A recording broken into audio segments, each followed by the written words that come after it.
తెలుగు రాష్ట్రాల్లో 450కి పైగా రోబోటిక్ సర్జరీలు సక్సెస్ఫుల్ గా చేసిన ఘనత మణిపాల్ హాస్పిటల్దే. Welcome to Suman TV.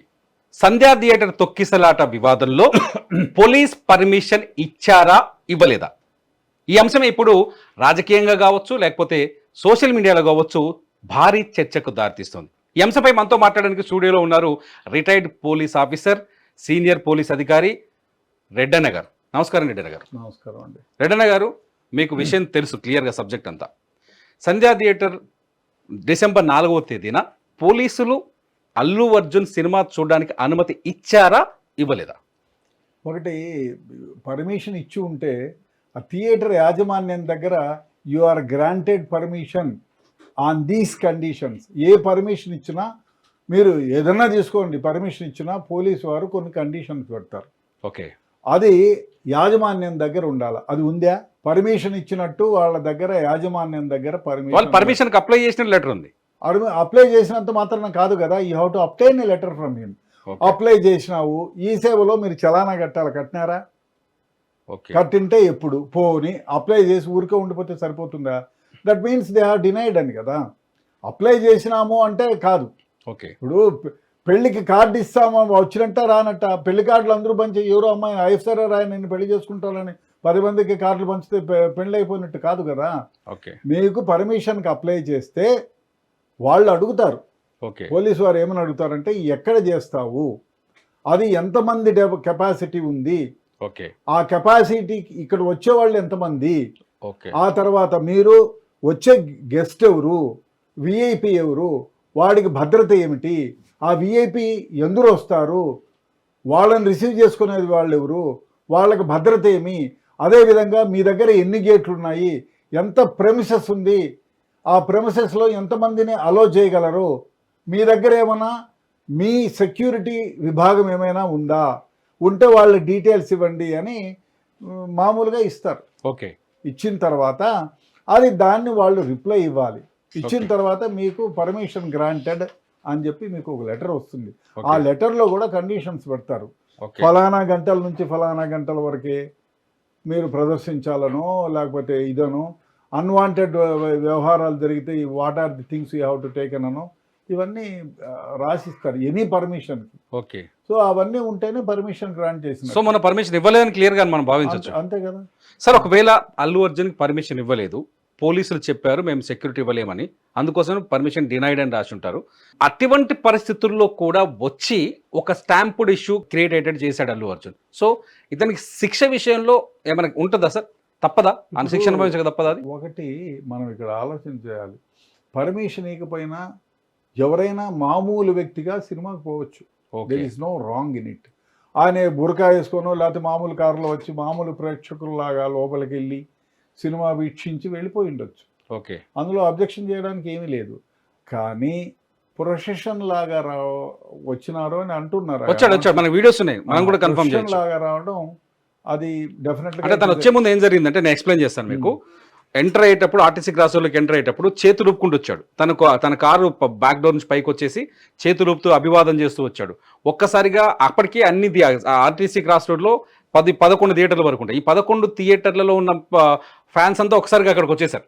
జనం అంతా వచ్చేసి సంధ్యా థియేటర్ ముందు జామ్ అయిపోయారు. ఇది పర్ఫెక్ట్గా జరిగింది. విజువలైజేషన్ లైవ్ ఇచ్చారు చాలా ఛానల్స్. ఇది జరిగింది సార్. అది వితౌట్ పర్మిషన్ ప్రొసెషన్ రావడం డెఫినెట్గా అది కాంట్రవర్సీని. అది విధంగా వచ్చి ఉండకూడదు. ఓకే, సో దానివల్ల పర్మిషన్ గ్రాంట్ తీసుకున్నారా లేదా, అదేవిధంగా గ్రాంట్ చేయకుండా పోయి ఉంటే ఈయన విచారించాల్సి ఉండే ఒకసారి పర్మిషన్ వచ్చిందా. ఎందుకంటే he's crowd pulling. Any cinema actor, కొంచెం మంచి సినిమా యాక్టర్కి ఎవరికైనా పుల్లింగ్ ఉంటుంది, జనాలందరూ వస్తారు. అదే కాకుండా అతి ముఖ్యంగా ఆయన పుష్ప 1వ సినిమా కూడా ఆయనకి కొంచెం మంచి పేరు వచ్చింది, మంచి యాక్టర్ అని పేరు, జాతీయ అవార్డు కూడా వచ్చింది. అవార్డు వచ్చింది, మంచి అందులో ప్రజల్లో గుర్తింపు వచ్చింది ఆ సినిమాతో. ఓకే, సో దానివల్ల క్రౌడ్ వస్తారు.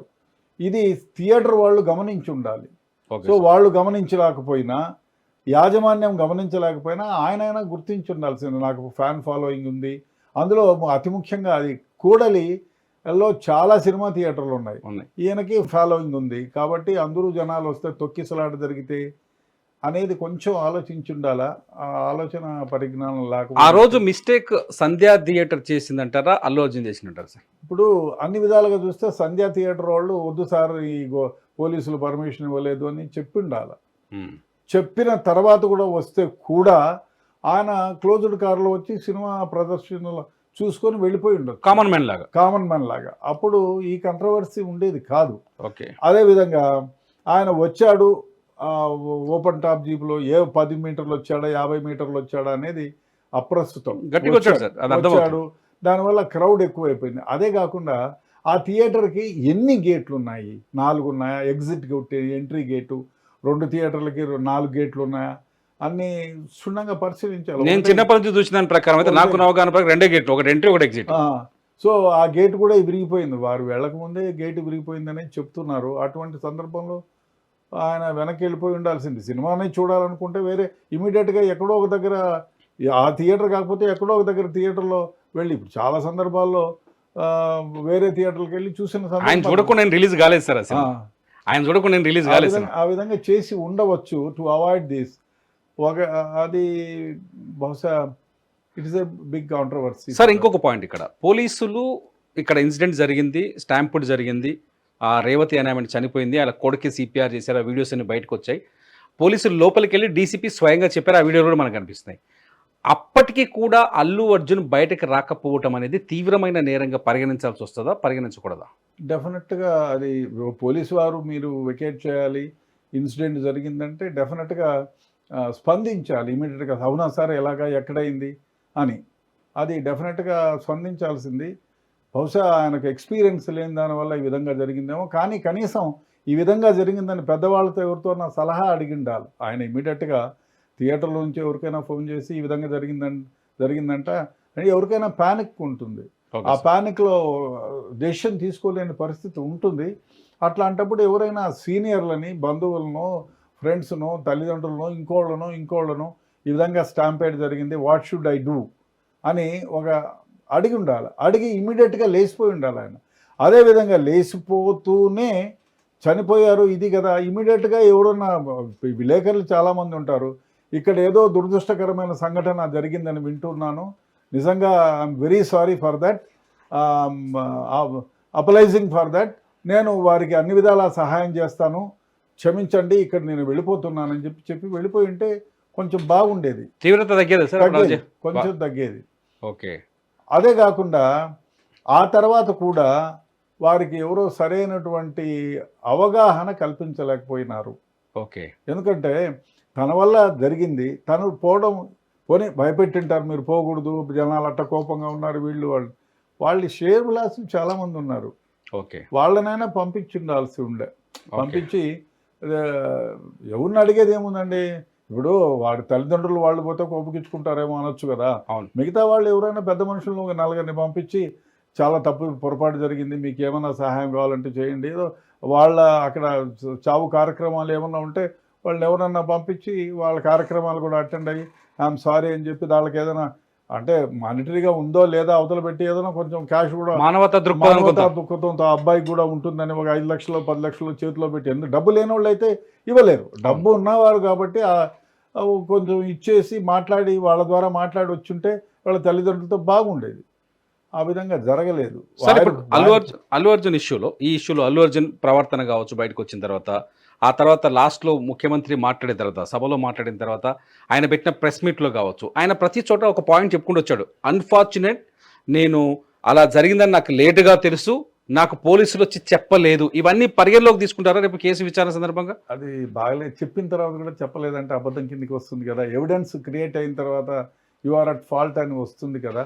కాబట్టి ఆ విధంగా లేకుండా ఈ దురదృష్టకరమైనటువంటి యాక్సిడెంటల్ ఇన్సిడెంట్ జరిగింది, దానికి నేను చాలా పశ్చాత్తాపడుతున్నాను, క్షమించండి అని దండం పెట్టి వెళ్ళిపోయింటే సరిపోయేది. అవతల ఏం మాట్లాడకూడదు. వారికి ఎవరో రాంగ్ గైడెన్స్ ఇచ్చారు.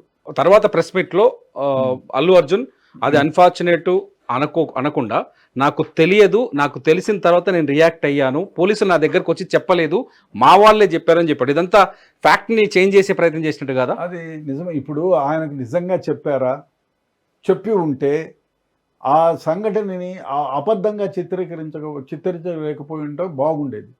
దానివల్ల ఏమవుతుందంటే రేపు పోలీసు వాళ్ళు కూడా వాళ్ళకి ఇప్పుడు సెల్ ఫోను ఇప్పుడు మనం గమనించాల్సింది ఒకటి, సెలబ్రిటీ పక్కన పెడితే కొంచెం గుర్తింపు ఉన్న ప్రతి వ్యక్తి బయటికి వెళితే 1000 కళ్ళు నిన్ను గమనిస్తున్నాయి అనేది మీరు ఎప్పుడు గుర్తుపెట్టుకోవాలి.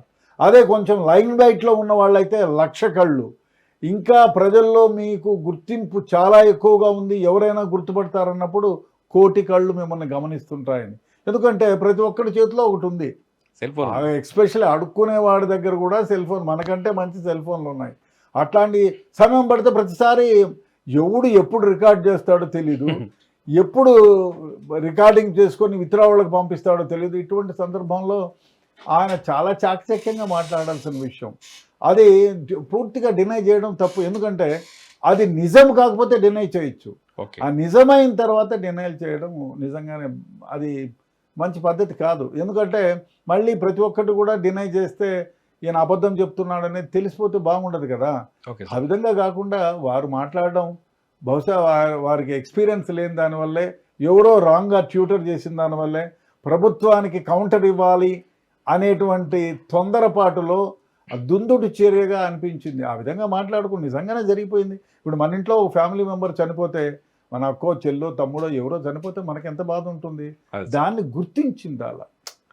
ప్రాణం ఎవరు 1,00,000 కోట్లు ఉన్నోడు చనిపోయినా ఒకటే ప్రాణం, ఏమీ లేకుండా బిచ్చగాడు చనిపోయినా ఒకటే ప్రాణం, ఇద్దరిది ప్రాణమే. ఇప్పుడు అవసరమయ్యి నీకు బ్లడ్ కావాల్సి వస్తే బిచ్చగాడు బ్లడ్ ఇస్తే నువ్వు బతికిపోతావు. Blood is the same. అట్లాంటప్పుడు డెఫినెట్గా ఆ చనిపోయిన విషయాన్ని మీరు మనసులో పెట్టుకోవాలి. మాట్లాడేటప్పుడు చాలా జాగ్రత్తగా మాట్లాడండి. సింపుల్గా మాట్లాడిండొచ్చు వారు. ఈ ప్రభుత్వానికి కొంచెం అంటే ఆయన పేరు ఎత్తకపోయినా ఆ వర్డ్స్లో అది ఉంది కాబట్టి ఆ విధంగా లేకుండా చాలా దురదృష్టకరం. నేను పొరపాటే జరిగింది, సింపుల్, ఏమి తప్పేముందండి. పొరపాటు అంటే ఏమైంది, ఏమో మర్డర్ చేసినట్టు కాదు కదా, జరిగింది, పొరపాటే జరిగింది. ఏదో యాక్సిడెంటల్గా పెద్ద పొరపాటు జరిగింది, లేకపోతే చిన్న పొరపాటు జరిగింది. సో దీన్ని సరిదిద్దుకుంటాను. వారికి ఏమైనా కావాలో అన్నీ కూడా నేను చూసుకుంటాను. క్షమించండి, అందరూ నన్ను సహకరించండి. ప్రభుత్వం వారు కూడా సహకరిస్తున్నారు, పోలీసులు సహకరిస్తున్నారు, అందరూ నాకు సహకరించండి. థ్యాంక్ యూ వెరీ మచ్ అని లేచి వెళ్ళిపోయింటే పోయేది. ఇది మొత్తానికి పోలీసులు పర్మిషన్ ఇవ్వలేదనే విషయం చాలా స్పష్టంగా అర్థమవుతుంది. సోషల్ మీడియాలో ఏదైతే లెటర్ తిరుగుతుందో అది కేవలం పోలీస్ పర్మిషన్కి అప్లై చేసిన లెటర్ మాత్రమే. పోలీసులు దానికి అనుమతి ఇస్తూ ఎటువంటి లేఖను విడుదల చేయదని అర్థమవుతుంది. Thank you sir, thank you so much sir.